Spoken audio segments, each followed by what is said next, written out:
ನಾನು ಎಫ್ ಡಿಯಲ್ಲಿ ಹೂಡಿಕೆ ಮಾಡುತ್ತೇನೆ, ತುಂಬಾ ಸುರಕ್ಷಿತವಾಗಿದೆ, ಆದರೆ ಎಫ್ ಡಿಯಲ್ಲಿ ಬಡ್ಡಿ ಕಡಿಮೆ ಆಗ್ತಾ ಇದೆ. ಮ್ಯೂಚುವಲ್ ಫಂಡ್ಸ್ ದೀರ್ಘಾವಧಿಯಲ್ಲಿ ಹಣದುಬ್ಬರವನ್ನು ಮೀರಿ ರಿಟರ್ನ್ಸ್ ಕೊಡ್ತದ? ಮಾರ್ಕೆಟ್ ನ ವೊಲಟಾಲಿಟಿ ಅಪಾಯವನ್ನು ನಾನು ಹೇಗೆ ನಿರ್ವಹಿಸಬಹುದು ಅಂತ ಕೇಳ್ತಾರೆ. ದಯವಿಟ್ಟು ಹೇಳ್ತೀನಿ madam, F D interest rate ಕಡಿಮೆ ಆಗ್ತಾ ಇದೆ ಅಂದ್ಬಿಟ್ಟು ಮ್ಯೂಚುವಲ್ ಫಂಡ್ ಅಲ್ಲಿ ಇನ್ವೆಸ್ಟ್ಮೆಂಟ್ ಮಾಡಬೇಡಿ. ಮ್ಯೂಚುವಲ್ ಫಂಡ್ ಲಾಂಗ್ ಟರ್ಮ್ ಅಲ್ಲಿ ಹಣದುಬ್ಬರವನ್ನು ಮೀರಿ ರಿಟರ್ನ್ಸ್ ಕೊಡೋದು 100% ಗ್ಯಾರಂಟಿ.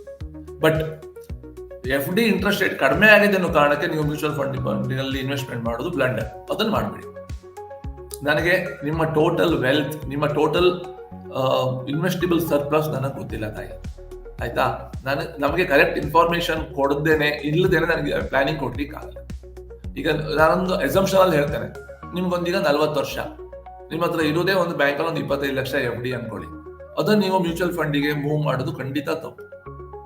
ನಿಮ್ಮ ಹತ್ರ ಇರುವ ಸಂಗ್ರಹವಾಗಿರುವ ಹಣ ಟೋಟಲ್ ಎಷ್ಟಿದೆ, ನಿಮ್ಮ ಫಿನಾನ್ಷಿಯಲ್ ರಿಕ್ವೈರ್ಮೆಂಟ್ಸ್ ಏನು, ನೀವು ಇಂಡಿವಿಜುವಲ್ ಫ್ಯಾಮಿಲಿ ಪರ್ಸನ್, ಮಕ್ಕಳಿಗೆ ಎಜುಕೇಶನ್ ಯಾವ ಮಟ್ಟದಲ್ಲಿದೆ, ನಿಮ್ಮ ಏಜು, ಫ್ಯಾಮಿಲಿ ರಿಕ್ವೈರ್ಮೆಂಟ್ ಏನು, ಸ್ವಂತ ಮನೆಯ, ಬಾಡಿಗೆ ಮನೆಯ ಖರ್ಚುಗಳು ಹೆಂಗಿದಾವೆ, ಇದಕ್ಕೆ ಹೊಂದ್ಕೊಂಡು ನೀವು ಅಸೆಟ್ ಅಲೋಕೇಶನ್, ಫಿನಾನ್ಷಿಯಲ್ ಪ್ಲಾನಿಂಗ್ ಮಾಡಿ ನಂತರ ಗೋಲ್ ಓರಿಯೆಂಟೆಡ್ ಇದು ಮಾಡಿದ ನಂತರ ಎಫ್ ಡಿ ಅಲ್ಲಿ ಇರುವ ಹಣ ಎಫ್ ಡಿ ಅಲ್ಲೇ ಇರಬೇಕಾ, ಅಥವಾ ಸ್ವಲ್ಪ ಹಣವನ್ನ ಮ್ಯೂಚುವಲ್ ಫಂಡಿಗೆ ಮೂವ್ ಮಾಡ್ಲಿಕ್ಕೆ ಆಗತ್ತಾ, ಅಥವಾ ಪೂರ ಹಣವನ್ನು ಮ್ಯೂಚುವಲ್ ಫಂಡಿಗೆ ಮೂವ್ ಮಾಡ್ಲಿಕ್ಕೆ ಆಗತ್ತಾ ಅನ್ನೋದು ನೋಡ್ಬೇಕು. ಸೊ ಮೋಸ್ಟ್ ಇಂಪಾರ್ಟೆಂಟ್ ಅದು ಇವತ್ತಿನ ದಿವಸದಲ್ಲಿ ಏನಾಗ್ತಾ ಇದೆ, ಪ್ರಪಂಚದಾದ್ಯಂತ ಪ್ರಾಬ್ಲಮ್ಗಳಿದಾವೆ.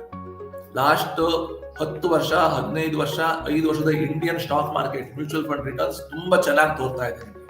ಆ ರಿಟರ್ನ್ಸ್ ನೋಡಿ ಅಟ್ರಾಕ್ಟ್ ಆಗಿ ಬಂದು ಇನ್ವೆಸ್ಟ್ಮೆಂಟ್ ಮಾಡುವುದು ತಪ್ಪು. ಫಿನಾನ್ಷಿಯಲ್ ಪ್ಲಾನಿಂಗ್ ಮಾಡಿ, ಅಸೆಟ್ ಅಲೋಕೇಶನ್ ಮಾಡಿ, ಅದು ಮಾಡಿದ ನಂತರ ಫಿಕ್ಸ್ಡ್ ಡಿಪಾಸಿಟ್ ಅಲ್ಲಿ ಹಣ ಜಾಸ್ತಿ ಕೂತ್ಕೊಳ್ಳೋದಿದ್ರೆ ಅದನ್ನ ನೀವು ಯಾವ ಕ್ಯಾಟಗರಿ ಸೂಕ್ತ ಅನ್ಸುತ್ತೋ ಆ ಕ್ಯಾಟಗರಿಯ ಫಂಡಿಗೆ ನೀವು ಮೂವ್ ಮಾಡಿ. ಹಣ ಪ್ಲಾನಿಂಗ್ ಇಲ್ಲದೆ ಹಣ ಮಾಡಬೇಡಿ. ಹಿಸ್ಟಾರಿಕಲ್ ರಿಟರ್ನ್ಸ್ ಅನ್ನ ನೋಡಿ ಇನ್ವೆಸ್ಟ್ಮೆಂಟ್ ಮಾಡಬೇಡಿ. ಸ್ಟಾಕ್ ಮಾರ್ಕೆಟ್ ಅಲ್ಲಿ ಮ್ಯೂಚುವಲ್ ಫಂಡ್ ಮೂಲಕ ಇನ್ವೆಸ್ಟ್ಮೆಂಟ್ ಮಾಡಿ 8-10 ವರ್ಷ ಇದ್ದವರು ಯಾರು flexi cap, large and mid cap, index fund ಅಲ್ಲಿ ಯಾರು ಇನ್ವೆಸ್ಟ್ ಮಾಡಿದ್ದಾರೆ ಅವ್ರು ಹಣ ಕಳ್ಕೊಳ್ಳೋದ್ರ ಚಾನ್ಸಸ್ ಇಲ್ಲ. ಹಣ ಮಾಡಿದ್ದಾರೆ, ಬಟ್ ಪ್ಲಾನಿಂಗ್ ಇಲ್ಲದೆ ಹಣ ಮಾಡಬೇಡಿ ಮೇಡಮ್. ಇದು ನನ್ನ ಅಡ್ವೈಸ್.